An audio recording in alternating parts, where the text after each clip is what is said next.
আলাইকুম ভিউয়ার্স অনেকেই চিন্তা করেন আসলে স্যাটেলাইট টেলিভিশন কিভাবে খুলবো বা আইপি টেলিভিশন কিভাবে শুরু করব।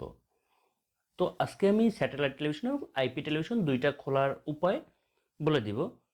তো এইটা পর্যায়ক্রমে অনেক পর্ব আসবে, তো আপনারা দেখতে থাকুন। তো আজকে আমি আপনাদের জানাবো একটা স্যাটেলাইট টেলিভিশন এবং আইপি টেলিভিশন খুলতে কী কী ধরনের ডকুমেন্টস এবং কত টাকা কি লাগে।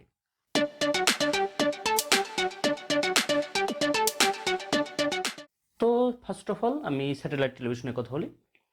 তো একটা স্যাটেলাইট টেলিভিশন শুরু করতে কয়েকশো কোটি টাকা আপনার লগ্নি করতে হবে, কারণ এখানে আপনার বাংলাদেশ সরকারের বিভিন্ন সংস্থায় আপনার টাকা জমা দিতে হবে, বিটিআরসি থেকে তরঙ্গ বরাদ্দ করতে হবে, তথ্য মন্ত্রণালয় থেকে আপনাদের পারমিশন আনতে হবে, এনএসআই এবং ডিজিএফআই আপনার যত ধরনের ডকুমেন্টস আছে সব নিয়ে পর্যালোচনা করবে। দেন তারপর আপনার বাৎসরিক ইনকাম কত, আপনি স্যাটেলাইট যে ভাড়া নেবেন সেটা টাকা দিতে পারবেন কিনা, সব ধরনের যাচাই বাছাই বিভিন্ন প্রক্রিয়ার মাধ্যমে ভিউয়ার্স, সেটা দীর্ঘ সময় হতে পারে বা শর্ট টাইমের ভিতরে হতে পারে। তো এখানে আপনাদের সব ধরনের প্রক্রিয়া শেষে তারা অনাপত্তিপত্র দিবে যে না আপনি স্যাটেলাইট টেলিভিশন খুলতে পারবেন। তখন আপনার অবশ্যই তরঙ্গ বরাদ্দ নিতে হবে। যখন তরঙ্গ বরাদ্দ নেবেন বিটিআরসিতে তখন আরও কয়েক কোটি টাকা দেওয়া লাগবে।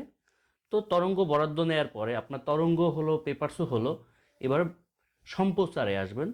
তো সম্প্রচারে আসার সময় কয়েক কোটি টাকার ইকুইপমেন্ট লাগবে, যন্ত্রপাতি যেটাকে আমরা বলি সচরাচর।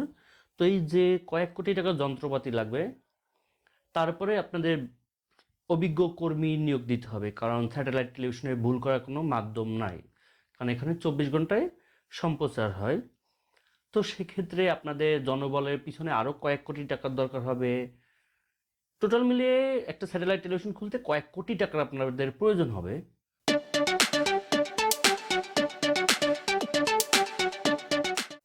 আর যদি আইপি টেলিভিশনের কথা বলি, আইপি টেলিভিশন জাস্ট আপনারা তথ্য মন্ত্রণালয়ে পেপারস জমা দিবেন একটা আবেদন।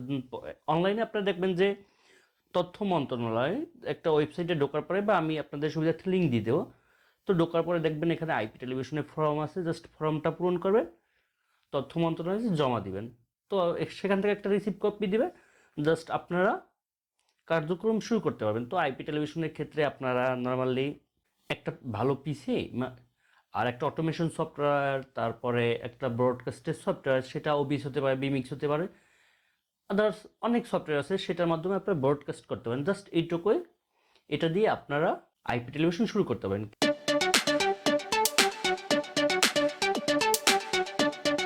তারপরে স্যাটেলাইট টেলিভিশন এবং আইপি টেলিভিশনের সুবিধা অসুবিধা। তো স্যাটেলাইট টেলিভিশন নির্দিষ্ট একটা ফ্রিকোয়েন্সির ভিতরে কাজ করবে, সেটা যে এরিয়ায় হবে সেই এরিয়ায় শুধু ওই টেলিভিশনটা দেখতে পারবে।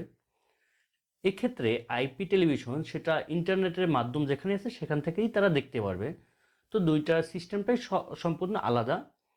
তবে স্যাটেলাইট টেলিভিশনের ব্যাপারটা অন্য রকমের, সেখানে লেগ বা এই ধরনের কোনো সমস্যা হয় না। কিন্তু আইপি টেলিভিশনের ক্ষেত্রে ম্যাক্সিমাম টাইম লেগ করে বা বিভিন্ন ধরনের নেটওয়ার্কিং সমস্যার কারণে আপনাদের দেখতে অসুবিধা হয়। এই ক্ষেত্রে স্যাটেলাইট টেলিভিশনে কোনো ধরনের সমস্যা থাকে না।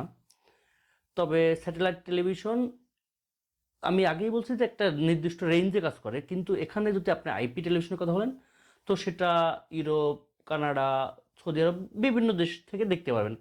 কিন্তু বর্তমানে আমরা যারা স্যাটেলাইট টেলিভিশন দেখি, স্যাটেলাইট টেলিভিশনও আইপি আছে, তাদের অনলাইন টেলিভিশন আছে, তিনটাই কিন্তু একটা স্যাটেলাইট টেলিভিশনে থাকে। সেক্ষেত্রে আইপি টেলিভিশনে এত কিছু থাকে না। তো বাংলাদেশে বর্তমানে 34টা স্বয়ংক্রিয় স্যাটেলাইট চ্যানেল আছে যারা সম্প্রচারে আছে। তাছাড়াও যাদের পারমিশন দেওয়া হয়েছে সম্প্রচার আসতে পারে না, এরকম অনেক চ্যানেল আছে।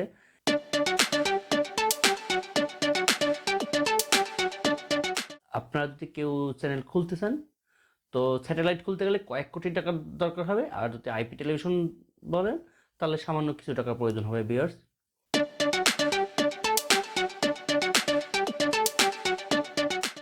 তো ভিউয়ার্স, এই পর্বে আমি জানালাম কিভাবে আপনারা স্যাটেলাইট টেলিভিশন এবং আইপি টেলিভিশন খুলবেন।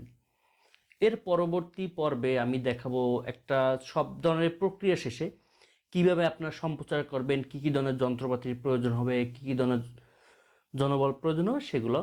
তো আজকে এই পর্যন্ত, সবাই ভালো থাকবেন, সুস্থ থাকবেন, আল্লাহ হাফেজ।